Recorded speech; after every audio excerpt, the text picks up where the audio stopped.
नमस्कार, स्वागत है न्यूज 21 में। मैं हूं आपके साथ हर्षदा जोशी और अब खबरें अन्य राज्यों से। बौंसी स्थित गुरुधाम आश्रम में सोमवार से शानयाल बाबा का 96वां वार्षिकोत्सव शुरू हो चुका है। इस उत्सव की शुरुआत बाबा के जन्मोत्सव के साथ हुई। इस अवसर पर श्रद्धालुओं का तांता लगा हुआ है जो विभिन्न प्रदेशों से आश्रम पहुंच रहे हैं। बंगाल, झारखंड, बिहार, गुजरात और अन्य राज्यों से आए श्रद्धालुओं के लिए भागलपुर, हावड़ा, डिब्रूगढ़, पटना, रांची और अन्य प्रमुख रेल मार्गों पर ट्रेनें रुकने का इंतजाम किया गया है। गुरुधाम आश्रम को रंगीन रोशनी और फूलों से सजाया गया है और हर दिन भजन संध्या का आयोजन किया जा रहा है। इस दौरान 500 से अधिक श्रद्धालु बिहार, झारखंड, पश्चिम बंगाल, उड़ीसा और महाराष्ट्र सहित विभिन्न राज्यों से पधार चुके हैं। आश्रम में विभिन्न धार्मिक कार्यक्रमों का आयोजन किया जा रहा है, जिसमें 4 वेदों का पाठ, आरती, भजन, कीर्तन और गीतापीठ जैसे आयोजन होंगे। गुरुधाम आश्रम की स्थापना 1927 में योगीराज भूपेंद्र नाथ सान्याल ने अपने गुरुदेव श्यामचरण लाहिड़ी की स्मृति में की थी और इसका उद्देश्य क्रिया योग का प्रचार प्रसार करना था। इस आश्रम में भारत के पूर्व राष्ट्रपति स्वर्गीय प्रणब मुखर्जी के माता पिता ने दीक्षा ली थी। बांका से राजीव पांड्या की रिपोर्ट। श्री गुरुधाम आश्रम है और इस गुरुधाम आश्रम की पृष्ठभूमि ये रही है, योगीराज श्यामाचरण जी लाहिड़ी के शिष्य हुए अंतिम शिष्य योगीराज श्री भूपेंद्र नाथ सान्याल महाशय, जिनके द्वारा 1943 में इस आश्रम की स्थापना की गई। सनातन शब्द का अर्थ है वेद। सनातन की सनातन में जो शब्द है यह अव्यय शब्द है, जिसका कभी व्यय नहीं होता, वह अव्यय है। और यह सनातन सत्ता जो है भगवान नारायण से चली हुई है और वह वेद मूलक है। इसलिए वेद की सुरक्षा संरक्षा यहाँ होती है, अतएव सनातन की सुरक्षा संरक्षा यहाँ चलती रहती है।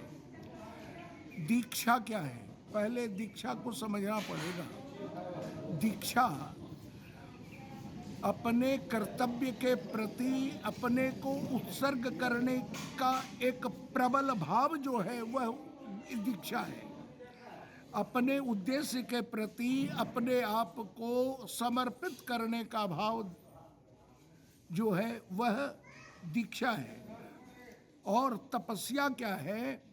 अपने विचारों के प्रति प्राणपन से चेष्टा करना तपस्या है। अपने विचारों के प्रति अपने प्राणपन की चेष्टा तपस्या कहलाती है और अपने उद्देश्य के प्रति समर्पित होने का नाम दीक्षा है। कौन कौन से लोग दीक्षा ले सकते हैं? यहाँ जब सनातन में जितने हैं सब दीक्षा लेने के अधिकारी हैं। यहाँ धर्म संप्रदाय से इस धर्म संप्रदाय से अलग हटके यह एक वैज्ञानिक पद्धति है। हमारी योग पद्धति वैज्ञानिक पद्धति है, जिसमें जैसे अगर आप यह कहें कि समुद्र में कौन कौन सी नदियाँ जा सकती हैं, सारी नदियों का अधिकार है समुद्र में जाने का। उसी तरह हमारे योग में सारे लोग आ सकते हैं, वो किसी भी धर्म और किसी भी संप्रदाय से हो।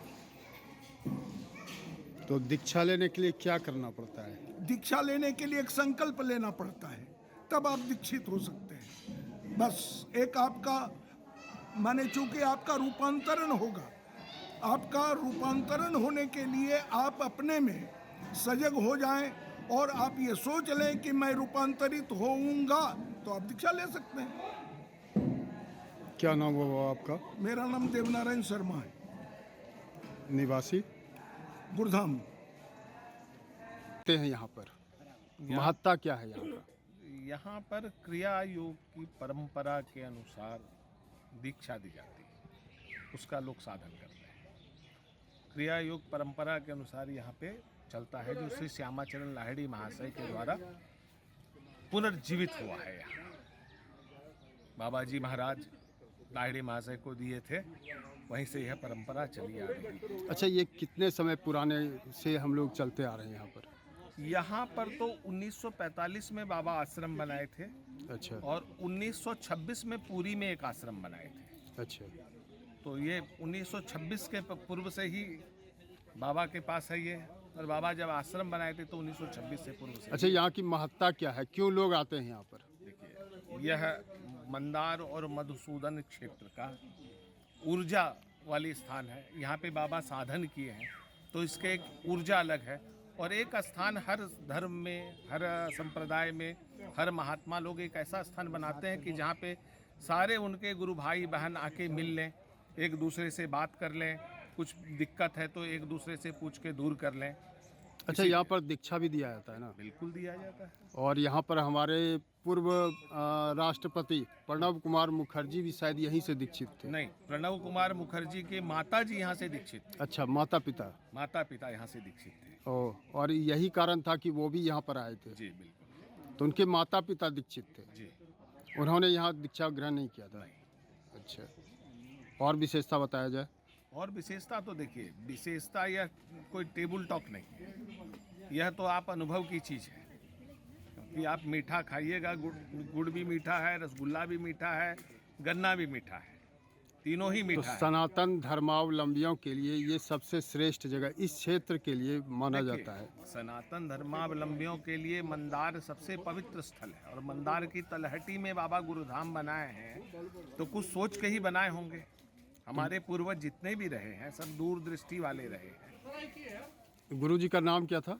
हम श्री भूपेंद्र नाथ सान्याल महाशय यहाँ के फाउंडर हैं, यहाँ के संस्थापक हैं। अच्छा, ये कितने क्षेत्रफल में फैला हुआ है? ये अंदाज 20 बीघा, 15-20 बीघा में फैला हुआ है।